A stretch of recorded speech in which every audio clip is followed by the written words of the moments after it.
Hello tout le monde, c'est MrGX. On est maintenant sur la chaîne de la Bex Team pour mon premier let's play. Et alors j'avais le choix entre Batman, donc ça c'est sur la chaîne MrGX. Et je me suis dit, le deuxième jeu que je préfère c'est Yu-Gi-Oh! Donc il est sorti il y a quelques jours. Donc je vais vous montrer, donc il y a l'histoire du Yu-Gi-Oh! Yu-Gi-Oh! GX, Yu-Gi-Oh! 5DS, Zexal et Arc V qui est la nouvelle génération apparemment. Donc on est parti pour un petit let's play pour vous expliquer l'histoire de Yu-Gi-Oh! Quelques beaux petits combats. Et puis il y aura aussi des hors-séries du let's play avec des combats avec Cartou notamment et qui sera commenté par Cyberk Mika. Donc on part pour la première histoire, celle de Yugi Muto. Donc on va commencer directement parce que là c'est l'introduction, c'est le tutoriel, je vais le zapper, c'est pas la peine. Hop, on va passer à l'histoire du cœur des cartes. Cet après-midi-là, Yugi et ses amis se rendirent à la boutique des jeux de grand-père. Yugi voulait montrer à ses amis la possession tant prisée de son grand-père. Papy, peux-tu montrer à tes amis ta carte géniale, super rare? Je vous laisse lire en même temps, bien sûr. Carte rare, tu veux dire ma carte spéciale? S'il vous plaît, s'il vous plaît. Les dialogues, vous allez voir, des fois, c'est complètement con. Hein.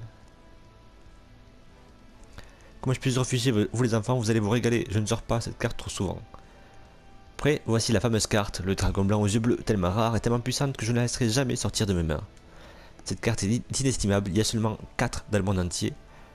Soudain, leur camarade de classe courut dans sa boutique, son nom était Seto Kaiba, le jeune PDG de la Kaiba Corp. Il avait trouvé la carte qu'il cherchait.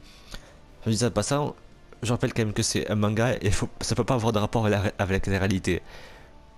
En gros, à l'époque, ils ont 16 ans, le mec c'est un PDG de la Kaiba Corp, il joue à des cartes. Déjà, crédibilité, quoi, ça fera un coup. Nommez votre prix pour ces yeux bleus. Je payerai tout ce que vous demanderez. Je suis sûr que tu peux payer, mais cette carte a plus de valeur pour moi que ce que tu pourras jamais m'offrir. Vieux fou sénile. Donc le mec on dirait qu'il a 30 ans que ça dirige l'entreprise, mais en fait il a eu 16 ans. C'est ça, je vous dis son âge parce que ça, ils disent pas tout le temps, mais il a 16 ans. C'est quand même n'importe quoi. Bon, Kaiba claque à la porte de la boutique de Papy. L'équipe était perturbée par l'obsession de Kaiba avec le dragon blanc aux yeux bleus. Le lendemain, quand Yugi revient à la boutique avec ses amis, il trouva que Papy avait disparu. Lorsque le téléphone sonna, c'était Kaiba à l'autre bout du fil, narguant Yugi en lui disant qu'il avait enlevé son grand-père et l'avait amené à la Kaiba Corp. Yugi et ses amis se précipitèrent à la Kaiba Corp et trouvèrent Papy sur le sol affaibli. Papy, ça va? J'ai joué au jeu de cartes et j'ai perdu. Ouais, c'est un peu ça. Je voulais enseigner à ce garçon une leçon sur le cœur des cartes, mais j'ai perdu. Papy, comment se sent le vieil homme? Je vais accélérer les dialogues, sinon ça va faire trop long. Hein. Kaiba, espèce de fumier, que l'as-tu fait? La fin de duel, c'est tout, avec chacun de nous mettant en jeu sa carte la plus précieuse. Mais je suppose que jouer contre un champion, contre moi, était tout simplement une trop grande stimulation pour le vieux fou. Kaiba, tu devrais avoir honte de toi. Regarde le beau prix que j'ai gagné. Kaiba souleva la carte à gobelin aux yeux bleus et la déchira en deux. La carte la plus précieuse de Papy. Le dragon blanc aux yeux bleus est une carte rare et puissante. Celle-ci ne sera jamais utilisée contre moi. Mon dragon blanc aux yeux bleus, mon trésor. Papy, attends. Moi, tu peux faire une chose pareille. Yugi, prends ceci. Hein, Papy? J'ai construit ce deck, j'ai mis mon âme dans ces cartes. Je t'ai enseigné tout ce que je sais, et Yugi prend mes cartes et enseigne à Kaiba le respect pour le cœur des cartes. Alors, ok, Papy, je te le promets. Es-tu prêt à jouer, avorton? L'heure est terminée, Kaiba. Hein? Kaiba était surpris par la transformation soudaine de Yugi. Il semblerait qu'il était devenu une personne différente, comme s'il était devenu schizophrène. Comme s'il était plus confiant et puissant qu'auparavant. Kaiba, prépare-toi, car il est temps de se battre en duel. Donc là, je précise un truc, je vais prendre l'histoire du deck. Donc là, vous voyez, l'histoire du deck et deck de l'utilisateur. Le deck de l'utilisateur ne peut être valable que quand vous avez acheté le jeu. C'est ce que j'ai fait, parce que c'était une démo à la base. Et donc le deck de l'utilisateur, vous pouvez utiliser votre deck à vous que vous avez construit. Et l'histoire du deck, vous reprenez l'histoire du deck qui est dans les dessins animés. C'est-à-dire que, par exemple, vous avez le droit à genre de cupidité, vous avez le droit à des cartes normalement vous n'avez pas le droit d'utiliser, mais là dans le jeu oui. Mais forcément les monstres sont moins forts. Donc on part pour les combats. Les combats je vais faire version courte, histoire de vous montrer le principal.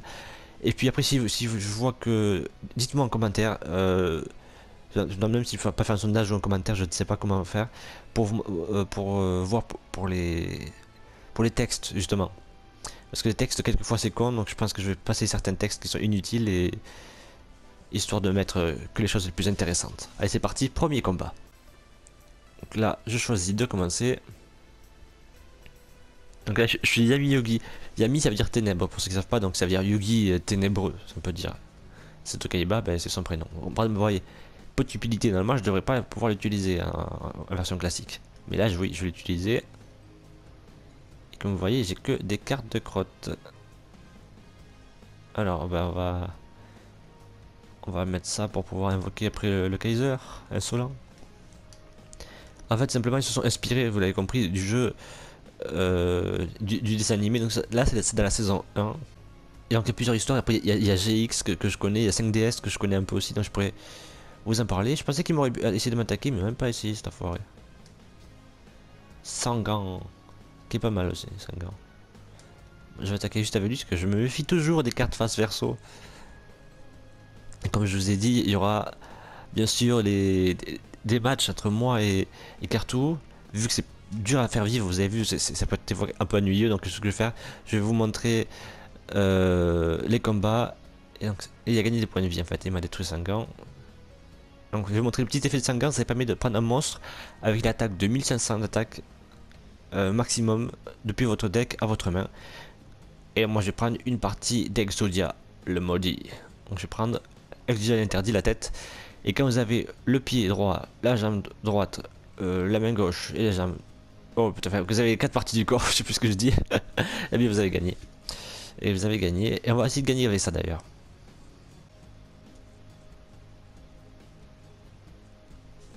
Voilà, une nouvelle partie du pied d'Exodia, je viens de le piocher juste après. Donc là je vous ai pas dû vous le montrer quand c'est ennuyeux, comme j'ai dit, je ne montre pas. Donc là, la petite technique pour avoir Exodia, ben, vous mettez Sangan. Sangan, il n'a pas besoin d'être au combat, c'est dès qu'il est envoyé du terrain au cimetière, de n'importe quelle façon que ce soit, ben vous pouvez prendre un monstre d'attaque 1500.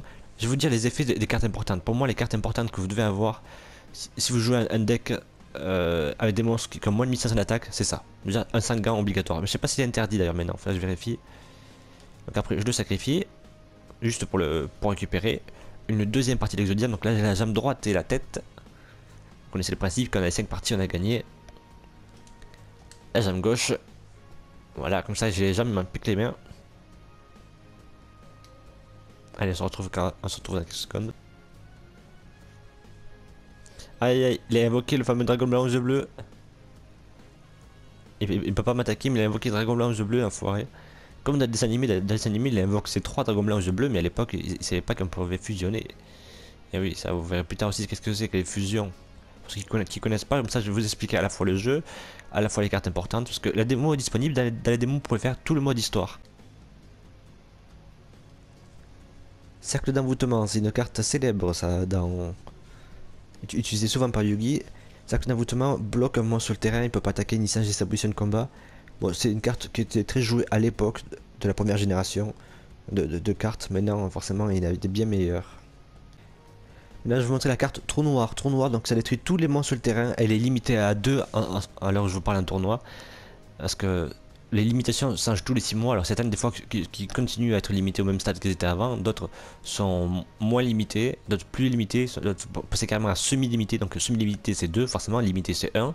Et interdite, parce que tu ne vas pas les jouer du tout. Et quand c'est pas cité dans semi-limité, limité ou interdit, c'est qu'elles sont autorisées à 3. On peut avoir jusqu'à 3 cartes, 3 mêmes cartes. Voilà.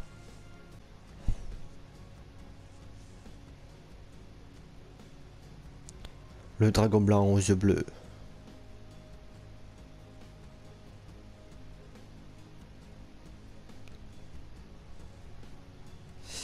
Voilà, et là il a déjà 2 dragons blancs sur le terrain. Moi j'ai plus qu'un monstre de 2000 points d'attaque. Je faisais le malin, mais ça va être dur de gagner avec... Oh, quelle chance. Alors là vous les assistez en direct, il y a une chance, parce que je viens de piocher Reggie. C'est un peu le même effet que Trou Noir, sauf que Trou Noir détruit tous les monstres sur le terrain et Reggie détruit seulement tous les monstres sur le terrain de votre adversaire. Cette carte est limitée à une seule en tournoi, pourtant ça m'étonne parce qu'à une époque elle était interdite pendant des années, et là il l'a autorisé à une, mais tant mieux. Parce que maintenant il a laissé 3 dragons blancs au cimetière quand ça s'était fait, et je vais peut-être gagner avec les effets d'Exodia. Voilà l'arraché, c'était une carte longtemps interdite, et permet de contrôler une carte de l'adversaire, un monstre de l'adversaire pardon.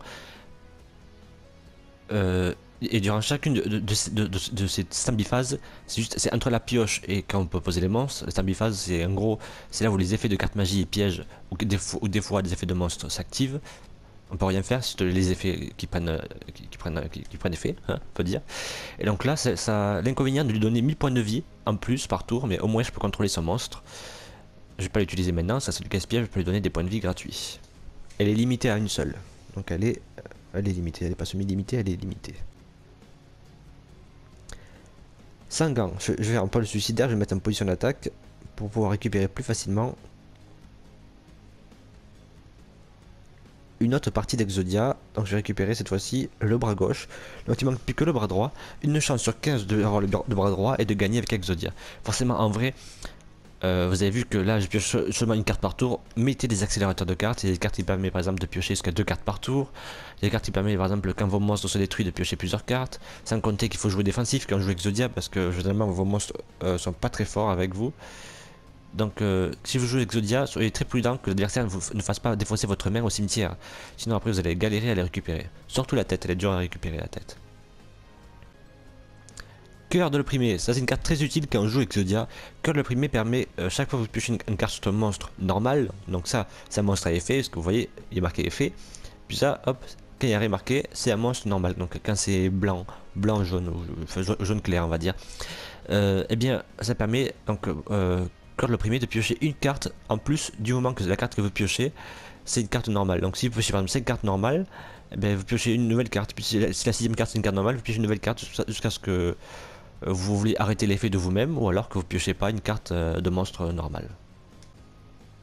Et là, attention, suspense, voilà. Donc j'ai activé le cœur de l'opprimé, je m'en doutais que ça allait piocher une carte monstre normale. Ah, je devrais attendre encore un peu. D'ailleurs, dans le dessin animé, Exodia l'interdit s'appelle pas Exodia l'interdit, mais Exodia le maudit. Donc il y a quand même des grandes différences entre le dessin animé et le jeu. Attention, suspense. Non, j'ai un 2 pierres, attention. Une chance sur 10. Gardien de la forteresse, encore du suspense. Exodia ou pas Exodia? Gardien celte, oh là là là. Une chance sur 7. Oh, c'est évident. J'ai activé une deuxième fois, ça permettra de piocher 2 cartes. Vous avez vu tout ce que j'ai dans ma main? Ce n'est pas mal de monstres. Hein. Sachant qu'on peut avoir que 6 cartes maximum à main, si on a plus de 6 cartes à la fin du tour, et hop, on doit défausser jusqu'à il ne reste plus que 6 dans votre main. Faites pas la connerie de défausser une carte de Exodia, après vous allez avoir les boules dedans. Bien sûr. Ah, attention. J'ai activé les 2 effets. Non, j'ai pas fait les deux. Ah voilà, Exodia. Je l'ai eu, en plus j'ai eu un petit trophée, c'est cool. Et voilà, j'ai gagné avec Exodia l'interdit comme dans le dessin animé, parce que dans le premier épisode, Yami Yugi, alias Yugi quand il se transforme un peu, gagne grâce aux parties d'Exodia. Tu joues seulement pour le pouvoir Kaiba, c'est pour ça que tu as perdu. Mais si tu mets ton cœur dans le jeu, il n'y a rien que tu puisses pas faire. Que tu ne puisses pas faire. C'était traduit, c'est pas possible, c'est pas écrit en français. Les résultats du duel se propager rapidement. Alors j'explique ce petit robot là con, c'est juste un robot, en gros nous on est dans la 5ème génération, donc ça représente que le robot qui est dans la 5ème génération raconte toute l'histoire des générations précédentes. En fait c'est ça. C'est un robot qui raconte l'histoire de l'histoire du duel de monstres. Les résultats du duel se propageaient rapidement et un mystérieux homme borgne entendit les nouvelles de la victoire du Yugi. C'était Maximilian Pegasus, qui derrière ses petites chevelures dorées à droite a le fameux œil du Millennium. Il semble que le gamin Kaiba a été battu dans un duel. Je dois en apprendre plus sur ce Yugi Muto. Donc, et voilà aussi, chaque fois vous gagnez hop, des 4 récompenses qui permet en gros, donc là j'ai débloqué Sortilège de l'ombre dans mon deck, je pourrais utiliser Bœuf de combat et Commandeur. Autant dire que c'est 3 cartes merdiques que j'utiliserai pas, mais ça peut être pas mal. Et donc les points de victoire gagnés permettent après de acheter des cartes ici au magasin de cartes. Donc là j'ai débloqué pas mal, vous voyez. Donc on peut débloquer les 4 générations, et je sais pas pourquoi la dernière génération ils l'ont pas encore débloqué. Donc la dernière c'est les fameux Yu-Gi-Oh! Arc. Donc la prochaine fois dans le let's play de Yu-Gi-Oh! On ira combattre Insectoraga, et je vais même essayer peut-être aussi de faire le combat avec Joey, parce qu'Insectoraga à mon avis il est moins fort que Kaiba, et puis surtout là je vais pas jouer le temps. Parce que là vous avez vu, j'ai essayé de jouer Exodia le maudit, c'est un peu long. La prochaine fois non. Donc, vous avez vu il y a plein d'histoires, donc je vais vous expliquer aussi l'histoire à un moment donné de Kaiba, parce qu'il y a certaines histoires secondaires comme l'histoire secondaire où on apprend comment Kaiba à 16 ans est devenu le PDG de la Kaiba Corp, parce qu'on ne devient pas PDG d'une société à 16 ans, c'est pas naturel. Ou encore l'histoire de l'Orical, comme ça je vous raconterai plus tard, l'histoire aussi de Bakura, que je pourrais vous expliquer, et l'histoire... c'est déjà pas mal. Et voilà, donc c'est déjà pas mal, voilà, vous avez vu un peu tout ce qui vous attend.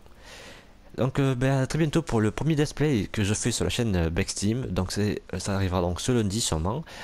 Donc les lundis, je précise, donc voilà comment ça va se passer. Les lundis, il y aura les petites vidéos courtes, donc ça sera l'histoire de Gotham ou l'histoire de Batman ou le let's play. Un let's play, je mettrai, ça dépendra. Le let's play, c'est pas forcément lundi ou mercredi. Le mercredi, à la rentrée dès septembre, le mercredi hors série reviendra. Et le premier mercredi du mois, ça sera bien sûr la Big Info. Voilà, donc. Et puis les autres mercredis, vous verrez des petites vidéos de l'histoire de Batman, des choses comme ça. La prochaine fois, on ira donc à l'histoire de Cap Carmine, on fera aussi donc le let's play. Ça sera la semaine prochaine sur la chaîne Backsteam. Et puis bien sûr, il y aura les vidéos en commun. N'hésitez pas aussi le let's play de Dying Light, qui est super pour une de mes amis Arto Gaming et Cyberk Mika. Et puis je vous souhaite à tous une excellente journée, à très bientôt. Et n'hésitez pas aussi à voir nos autres chaînes, parce que les autres chaînes marchent encore un peu aussi. Mais la chaîne principale, bien sûr, maintenant, c'est la Backsteam. À très bientôt.